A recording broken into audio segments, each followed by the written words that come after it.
ძალიან მნიშვნელოვანი თემით ვაგრძელებთ ეთერს, როგორ უნდა მივხვდეთ თუ მოზარდი ჩუმად მოიხმარს აკრძალულ ნივთიერებას. ფსიქოლოგიური და ემოციური არასტაბილურობა გარდატეხის ასაკის დამახასიათებელი ნიშანია, პრობლემის ადრეულ ეტაპზე აღმოჩენა კი ძალიან ბევრ პრობლემას აგვაცილებს თავიდან. როდის უნდა ვიეჭოთ, რომ მოზარდი შეიძლება ფსიქოაქტიურ ნივთიერებას მოიხმარდეს?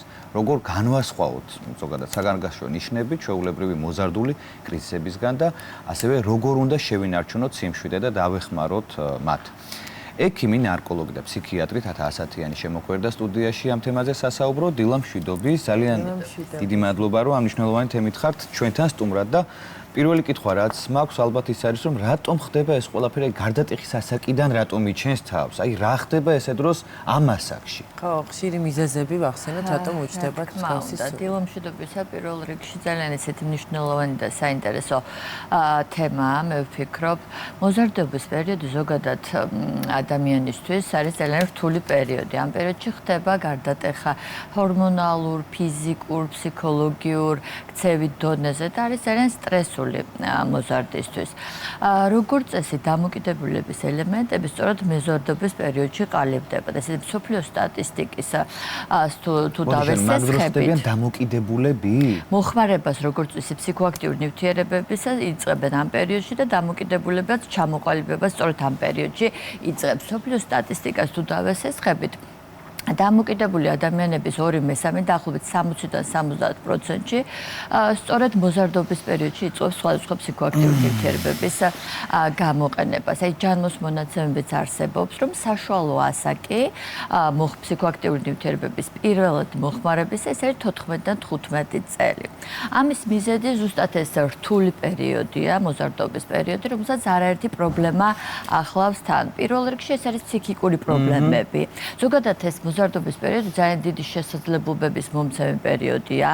ადამიანისთვის ამ დროს მოზარდები იწყებენ თავისუფლების მოპოვებას, თავის დამკვიდრებას, იდენტობის ჩამოყალიბება ხდება, თუმცა ეს ყველაფერი არ არის მარტივი და საკმაოდ რთულია. ამ პერიოდში ჩნდება ესეთი ფსიქიკური პრობლემები, როგორც არის შფოთვის მომატება, დეპრესია, სხვადასხვა ფსიქიკური დაავადებები სწორედ ამ პერიოდში ხდება და ხდება მათი მანიფესტაცია. ეს ყველაფერი ხშირ შემთხვევაში ადამიანს უბიძგებს ფსიქოაქტიური ნივთიერებების გამოყენებების.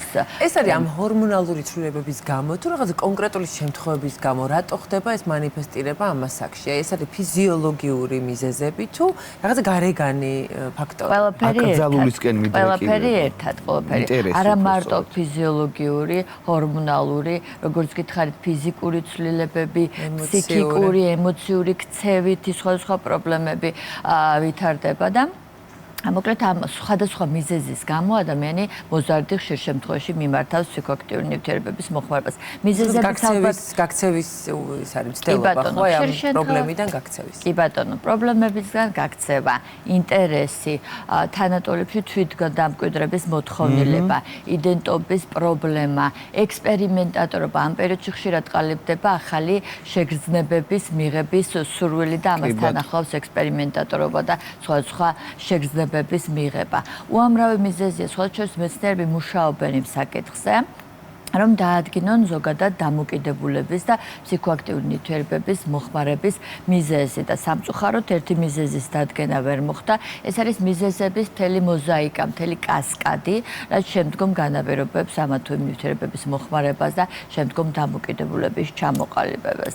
და კიდევ საინტერესო კვლევები არსებობს, რომ ადამიანები, რომლებიც მოზარდობის პერიოდში იწყებენ მოხმარებას დაახლოებით 15 წლამდე, უფრო სწრაფად უყალიბდება დამოკიდებულება და სამწუხაროდ უფრო ათვისებიანად მიმდინარეობს. უფრო რთულია მე იქიდან გამოსვლა, რა თქმა უნდა. თქვენ ახსენეთ ფსიქიკური მდგომარეობები, რომლებიც მანიფესტირდებიანო მოზარდობის პერიოდში.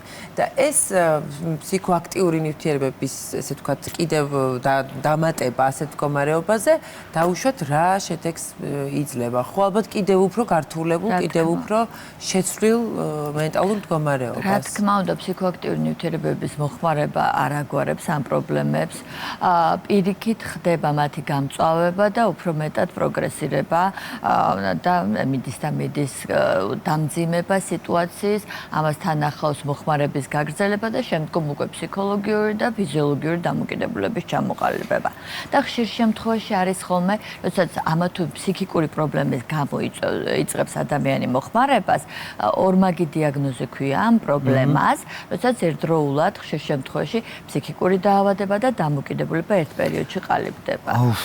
იცით რა მაინტერესებს? აი, როგორ შეიძლება მოიქცეს მშობელი, როდესაც შვილს ამჩნევს, რომ რაღაც ისე ვერ არის, როგორც იყო. რაღაცის ზემოქმედების ქვეშა. ეს ის ასაკია და პერიოდი, როდესაც თითქოს უკვე ამ პერიოდში დისტანცირდება ბავშვი მშობელთან.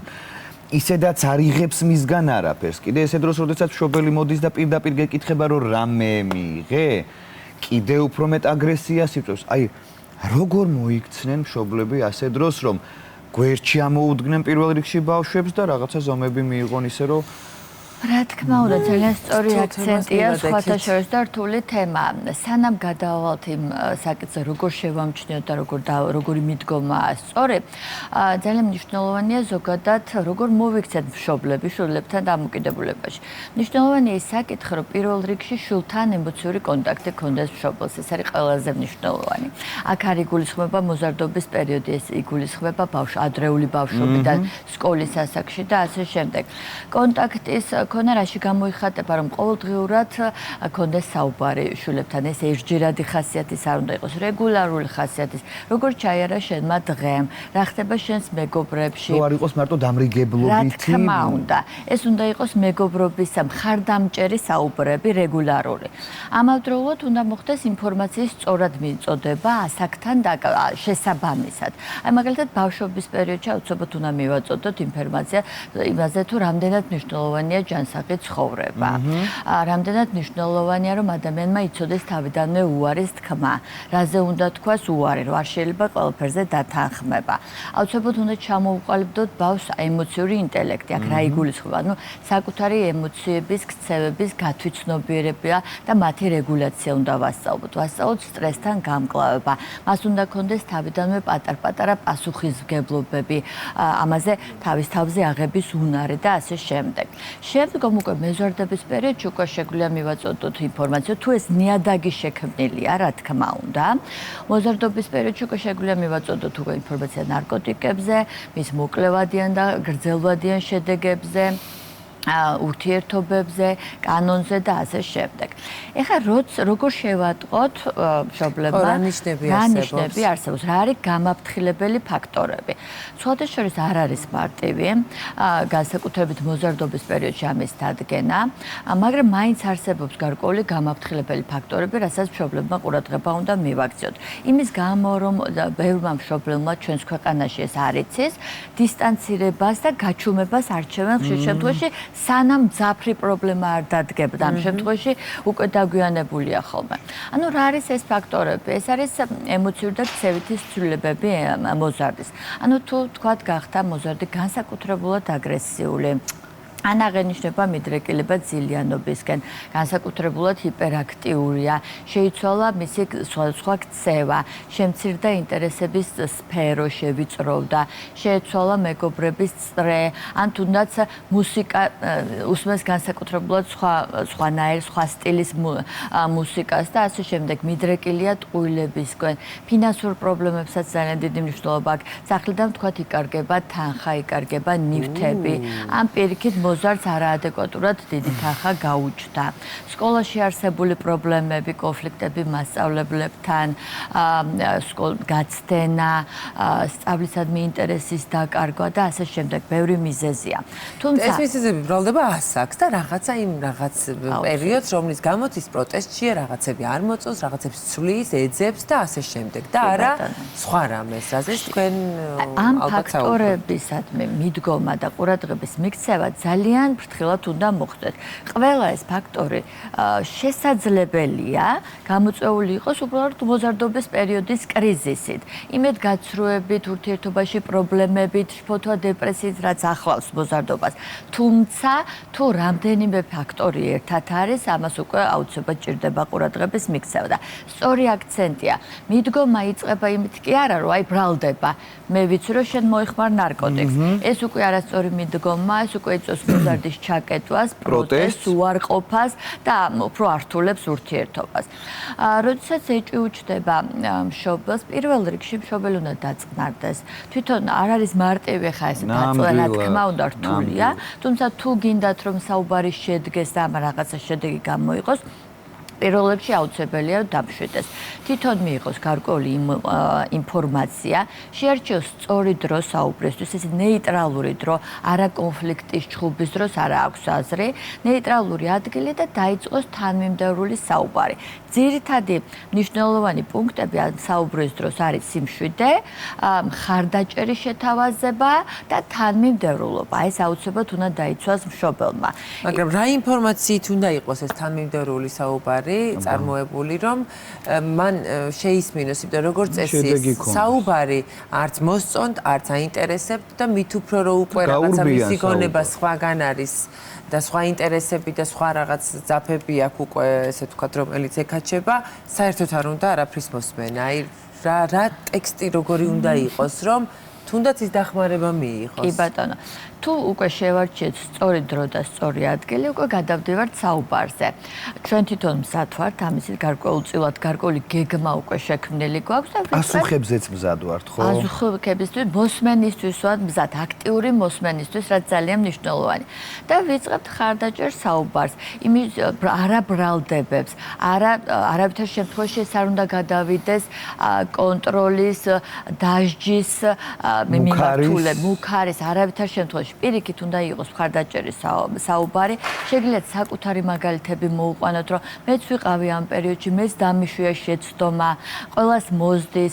აი, აუცილებლად უნდა რაღაცნაირად შეძლოთ კონტაქტი მოზარდთან და რაც თორე შესთავაზოთ დახმარება. აქ უნდა იყოს არა ის ბრალდება, დადანაშაულება, დასჯის ელემენტები, არამედ უნდა იგრძნობოდოს წუხილი და ის, რომ შენ ძალიან გიყვარს შენი შვილი, თქვენი შვილი და ყოველთვის მზად ხარ მიუხედავად პრობლემებისა, ყოველთვის მზად ხარ, რომ ესაუბრო და მხარი დაუჭირო. დახმარება შეიძლება იმ მომენტში? აი, აქეთკენ მივდივარ. შეიძლება პირველი საუბრის დროს მოზარდმა არ აღიაროს, არ წამოვიდეს თანამშრომლობისკენ, უარყოს ეს ყველაფერი, მაგრამ თუ სწორი საუბარი შედგა პირველ რიგში, ეს აუცილებლად ნიადაგს ქმნის შემდგომი საუბრებისთვის. არ არის აუცილებელი, რომ პირველივე საუბარმა შედეგი გამოიღოს და თუ ეს მართლა პრობლემა არის, მოზარდმა აღიაროს. არა, თავარია მოგისმინოთ, გარკვეულწილად შედგეს ეს საუბარი და როგორც გითხარით, ეს არის ნიადაგი და შემდგომ აუცილებლად რაღაცა შედეგამდე მივალთ. ეხლა თუ უარყოფს, პირიქით აგრესიისკენ წამოვიდა, ამ შემთხვევაში ჩვენ ვასრულებთ, მშვიდად ვასრულებთ საუბარს და უკვე გადავავადებთ შემდგომი საუბრისთვის. მაგრამ ხშირ შემთხვევაში არის, თუ სწორად იქნება წარმართული საუბარი, მოზარდი აღიარებს პრობლემას და თვითონ გთხოვთ დახმარებას.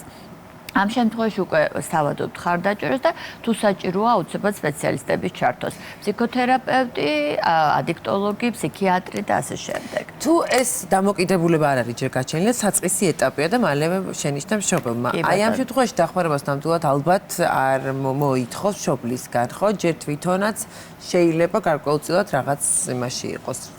ერთგვარ ხიბლში ჩავარდნილი თუ შეიძლება ასე ვთქვათ, ხო? აი ამ პირველ ეტაპზე რა ღონისძიებები შეიძლება ჩაატაროს მშობელმა, რომ აი არ გაბევდეს და არ გადიდეს ეს პრობლემა და მართლა უკვე დამოკიდებულებასთან არის. კი ბატონო, აი გარკვეულწილად ამას უკვე გავეცით პასუხი. პირველი საუბრის შემთხვევაში შენ აწვდი თქვენს მოზარდს, თქვენ შვილს ინფორმაციას, რომ არაუშავს ხდება ნებისმიერ ადამიანს მოზდის შეცდომა, მერც მომსვლია, ჩემს მეგობრებსაც მოსვლიათ, ასე შემდეგ. შენ შეიძლება მოგივიდეს, მაგრამ შენ უნდა იცოდე, რომ არის ადამიანი, რომელსაც შეგიძლია მიხვიდე და დახმარებას თხოვო. ასე დროს სოციალური ქსელი და სამეგობრო წრე რამდენად მნიშვნელოვანია და აი მე თუ ვატყობ რომ იმ კონკრეტული მეგობარი რომელიც ადვილია დაბრალება. იმან წაიყვანა, იმან შესთავაზა, იმან. გავანებოთ ამას თავი. როგორ ვიქცევი იმ კონკრეტულ მეგობართან რანაირად ვცდილობ მე როგორ მშობელი რომ ჩამოვაშორო ისე რომ უფრო მყარი კავშირი არ შედგეს მათ შორის. როგორც წესი მეგობარზე ფოკუსირება, მეგობარზე გადაბრალება გვჩვევია ჩვენ ქართველებს. ადვილია სხვისი ბრალი იყოს უფრო ადვილია. თავდაცვის მექანიზმი რა, ანუ ჩემ შულს გეყავს პრობლემა. სხვა ეს არის კონტროლის ლოკუსის გარეთ გადატანა. ანუ გარეშე ფაქტორები ამ ყველაფერში დამნაშავე და არა თქვათ ჩემი ოჯახის პრობლემა, ჩემი შვილის პრობლემა და ასე შემდეგ. ეს რა თქმა უნდა არ მუშაობს სხვაზე გადაბრალება. ჩვენ უნდა ვიმუშაოთ ჩვენ შულთან აუცილებლად ჩვენ შულთან უნდა გქონდეს კონტაქტი. თუ დავიწყებთ მეგობრებზე გარკვეული აგრესიის გამოვლენას, აკრძალვებს მეგობრებთან ურთიერთობის, ეს უარესია, მოკლედ. შეიძლება მეგობრებთანაც დალაპარაკება, ამასაც აქვს ხოლმე ხშირ შემთხვევაში ძალიან დიდი ეფექტი. მეგობრის მშობელთანაც, თუმცა ძალიან ფრთხილად უნდა მოხდეს ყველაფერი, ძალიან ფრთხილად. არ უნდა იყოს დაშვებული შეცდომები ამ შემთხვევაში. ეხლა რაც შეეხება ინტერნეტიდან მიღებულ ინფორმაციას, აქაც ძალიან ფრთხილი სიტუაციაა საჭირო, იმიტომ რომ მოზარდები ეძებენ ინფორმაციას ინტერნეტში. ხშირ შემთხვევაში ინტერნეტში ვრცელდება არასწორი ინფორმაცია, ცრუ რეკლამირება ამა თუ იმ ფსიქოაქტიურ ნივთიერებებისა. არა მარტო მოზარდები, ზრდასრული ადამიანებიც კი მოგმართავენ ჩვენ კლინიკაში და მე შეხება მაქვს მუდმივად ამ ადამიანებთან, თვითონ მომხმარებლებთან და მათ ოჯახის წევრებთან და აბსოლუტურად არასწორი ინფორმაცია აქვს ფსიქოაქტიურ ნივთიერებებთან დაკავშირებით და ეს ყველაფერი არის ინტერნეტიდან გამომდინარე. აუცილებლად უნდა იყოს მიღებული ინფორმაცია სწორი სანდო წყაროებიდან, რაც მარტივი არ არის სხვათა შორის. მადლობა ძალიან დიდი თათა ჩვენთან სტუმრობისთვის.